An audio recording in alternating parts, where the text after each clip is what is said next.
Hi, everyone. This is acyuta-bhava from Nightlight Astrology. Happy Wednesday, everybody. Today, we are going to take a look at the new moon that is happening tomorrow, February 11th, in the sign of Aquarius. And we're going to take it through all 12 of the houses today to give you a sense of how this new moon might be impacting you personally. I'm going to put the real-time clock up. Before I dive in, I want to say thank you again to everybody who supported my Kickstarter. I just finished making and sending all of the rewards. They're all done.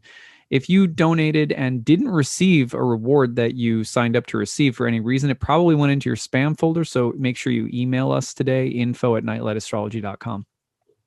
So a few things about this new moon cycle. It is a very powerful one. I'm only going to focus on the traditional 7 planets today just to keep it simple. There's a lot to say about Uranus and Saturn still. We'll probably do another video on that before next week when they conjoin. But today I want to point out some basic aspects involving this moon cycle because it is arguably one of the more potent moon cycles of the year because of the massive amount of planets all lining up in Aquarius. So it's important to understand some of the subtleties of this cycle, and then we're going to walk it through the houses.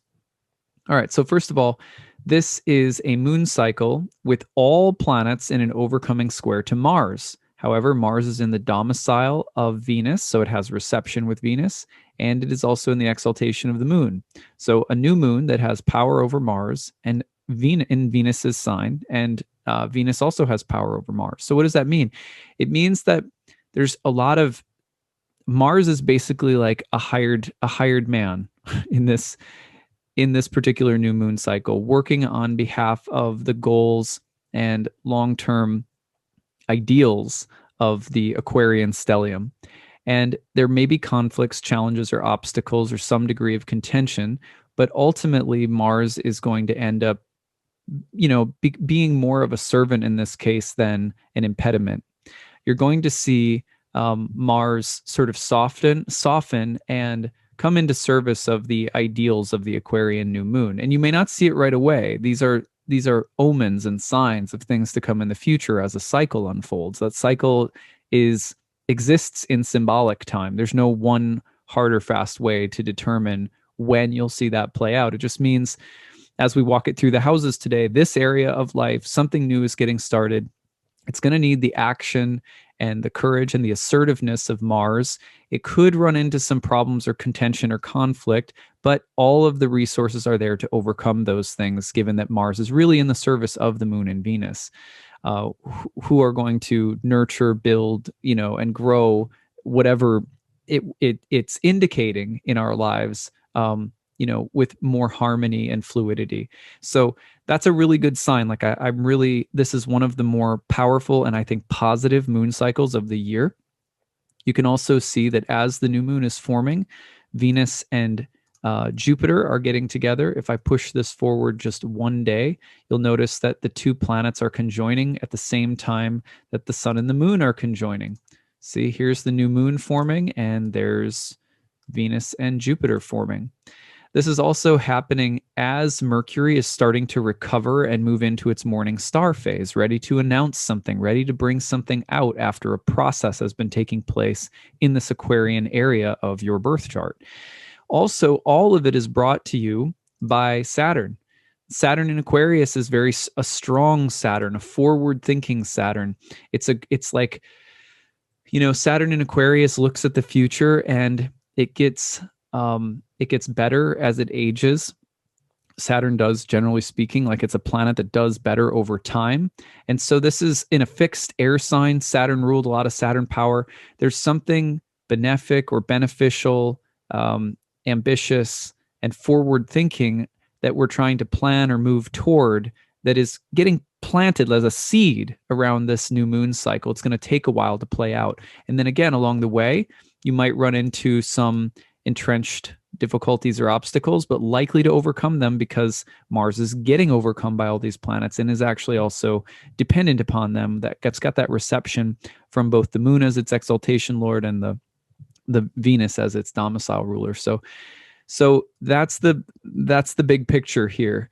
And some of those details are important. You know, this, again, if you think about Mercury emerging as the morning star, there's going to be a lot of enthusiasm in time about something that we're planning now, or that we're starting to develop or cultivate, or a future that we're starting to look toward. It's a fixed sign, both Aquarius and Taurus, so it's going to take a while. Fixed means it it can last a long time once established, but fixed signs, when they become a part of an initiating phase in life, they often also take a while to get off the ground. When are you going to see some of the fruits coming? I would say that some of the most beneficial fruits are going to come later in the summer. Let me show you. So when you get into July, you're going to notice that there is a full moon. Here we go. I'll just move this along. So here you can see the full moon forming between the sun and the moon in Aquarius, right? And at that time, you're going to have another contact from Jupiter and Venus. They're opposing one another at that point in time. The benefics, that's not necessarily a bad thing to be opposed. So you've got the benefics coming back together again at the full moon in Aquarius later in the summer. This is about July 23rd. So whatever seeds are being planted right now, I would say one more literal timing that you could use, a literal timing device that you could use, would be to look at the full moon in Aquarius in the summer. So, and actually, if you're going to see this. So you're going to have one more of them. You've got two of them. I think it gets there in time. Let's see. Yeah, it does. So there it is. I was just thinking, I bet you there's one more, and there is. So there's one more, and you have two full moon. This one's August 22nd. You got another full moon in Aquarius with Jupiter this time. And also what's nice about this one is you're getting a nice trine from Venus to Saturn. So these two full moons, I would think, would be the fruiting point of the lunar cycle that's getting started now, or one potential place of manifestation. Cycles are different for everybody, though. You know, karmic cycles are they come and go in our charts very, very differently because of the specifics of each birth chart. So that's just kind of a general rule of thumb: is where's the new moon planted, look to the part of the year where the sun's in the opposite sign, you get a full moon in the same sign that the new moon happened in. Anyway, so what I want to do now is take this through the houses. We're going to begin by putting Aries on the ascendant, and I'm just going to give you a few key things for every house. So for the 11th house new moon, if you're an Aries rising, this is forming in the place of groups and allies and colleagues and benefactors. I would say that a seed is being planted socially. There's development through collaboration. There's a promise in the future that will involve beneficial people or influences coming into your life, changes within an existing organization or company that you work for. And it's going to take a while because this is a succeedant house, but these are long-term visions and changes that are going to start to occur. And it looks like, again, for the most part, this moon cycle is beneficial. And it's also going to tie in with the square to Mars to something around finances for you. So that's the Aries outlook. I'm going to go to Taurus next. That's my own rising sign. I'm stoked for this because I will be in the next moon cycle announcing my new class that I'm starting. Is a brand new program that I'm launching this year. New reading schedule, new reading structure for my personalized readings that will be coming out in the next few weeks. None of this was this was all stuff that I had in the works, and you would think as an astrologer I'd be very aware of all of this stuff, but I'm not. And so when I looked at it as I was doing all this, and I go, oh yeah, of course, it's going to fall in line with this new moon in the career house. So that's it. If you're Taurus rising, the developments may be happening around your career, your work, your business, maybe relationships in the workplace. Now, if you don't have a job, this can mean that you find one. It can mean that you change jobs. It could also mean that you start a business or that you receive some kind of training. It could be something that's preparing you for the future in relation to job or work. But it's also it's coming, it's going to come into dialogue, Mars in your first house, with what you're willing to do or not do, or how much you want to work or not work, or how you feel your own identity fits into the developments happening in your career. So that's a little bit for Taurus rising. Let's take it forward to Gemini rising. If you're Gemini rising, it's falling into your ninth house. I'd love to hear stories from my Gemini rising people about this massive amount of attention that's been placed on your ninth house. I also find that Gemini rising people are very intelligent and thoughtful people, but sometimes a little bit more on the skeptical side, less likely sometimes to like commit to a religious or spiritual path, or just one teacher, or just one activity. There's often like a multiplicity. I'm not saying anything you all probably don't know. And I love this about Gemini. Actually my best friend since childhood is a Gemini.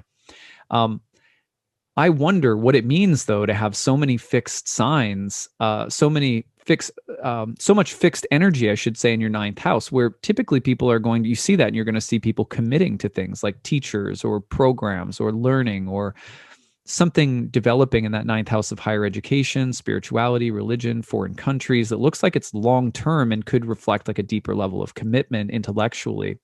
Now that's coming in touch, though, with Mars in the 12th, which is, maybe your own self-destructive tendencies, or influences in that environment, like conflicts or challenges. I could imagine if you're in an academic environment, you're a Gemini rising, that you could be dealing with certain degree of conflict or toxicity in the academic environment with Mars in the 12th.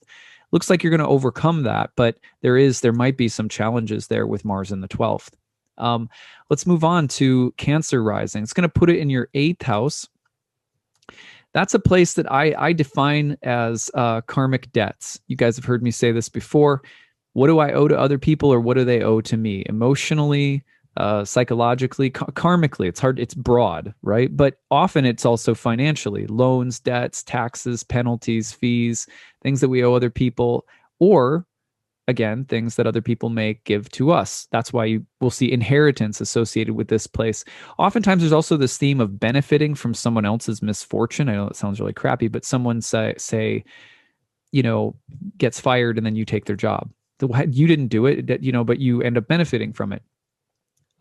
There's also sometimes this 8th house emphasis on mortality and the reality of mortality. You guys know that I put out a call for Cancer risings to share their stories with me and my overview for the month, because I mentioned this in that video as well.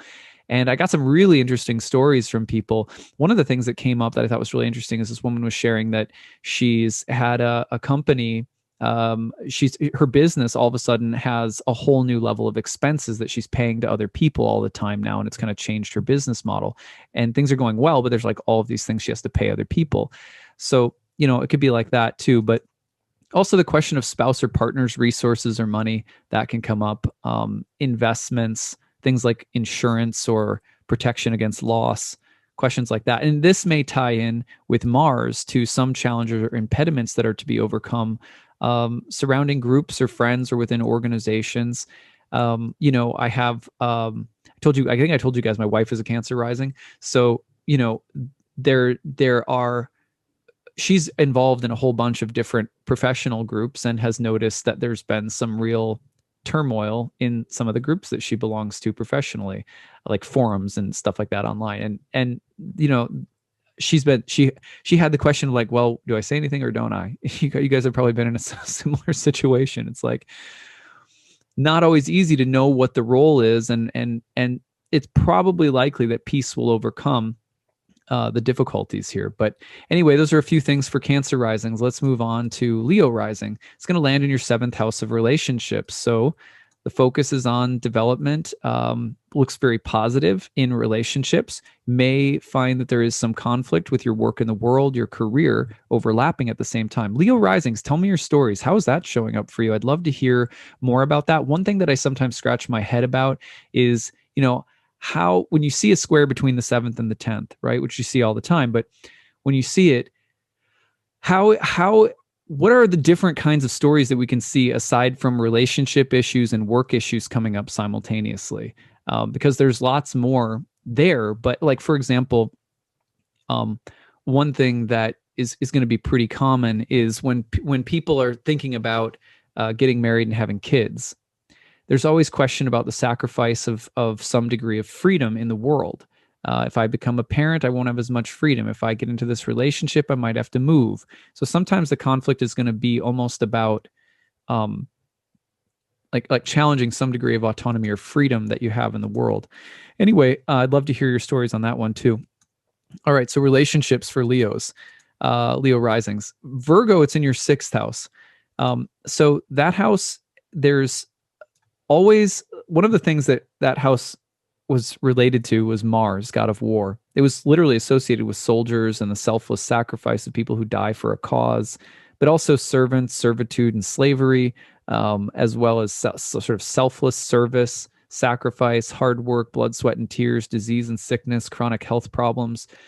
And yet, one of the things that's really interesting, remember, this is a Saturn hosted new moon, is that malefics in this house will often mean that there is difficulty, but that it's overcome. It's like a weird like treats like kind of thing. So, a new moon in this house, overcoming adversity, that comes to mind here. And that perhaps the square from Mars, the adversity is either rooted in or has something to do with religion, higher education, learning, foreign countries, foreign cultures, something like that. Or it could be that there's something about beliefs and practice. That's always a good ninth house, sixth house connection. But overcoming different kinds of adversity, hard work, self-sacrifice, this is something that you're building, and it looks like, good fortune is going to come from it. But this would be the one where there's more of a theme of having to overcome something en route to this desired future. So, or working very hard to get somewhere. And I think it will pay off. All right, so that's Virgo rising. Let's go to Libra. So when we bring Libra into the ascendant, this goes into the fifth house. One thing that I love about Indian astrologers is they say that Western astrologers call this the house of good fortune and the joy of Venus. Indian astrologers say that, among other things they say about this house, that this is the good stuff that you get from previous lifetimes. So I like this for Libra risings. I really like the idea of something very positive developing this month, and sort of inheriting some good fortune this month. There is this sense of building something that will grow in the future, but perhaps being able to do it because of things that are given or inherited or received, or just like beneficial things that come your way that serve to help you develop something that you are hoping to develop. That's one thing about the fifth house, is it's just sort of like, here's some good fortune. And the other thing about the fifth house is that it's related to creativity, joy, pregnancy, children. Great transit for having kids or getting pregnant potentially. Saturn there, maybe it takes a few tries, or maybe it's it's there's a little bit of the arduous quality to it. And like, for example, sometimes it takes a few tries to you need some fertility treatment or something like that.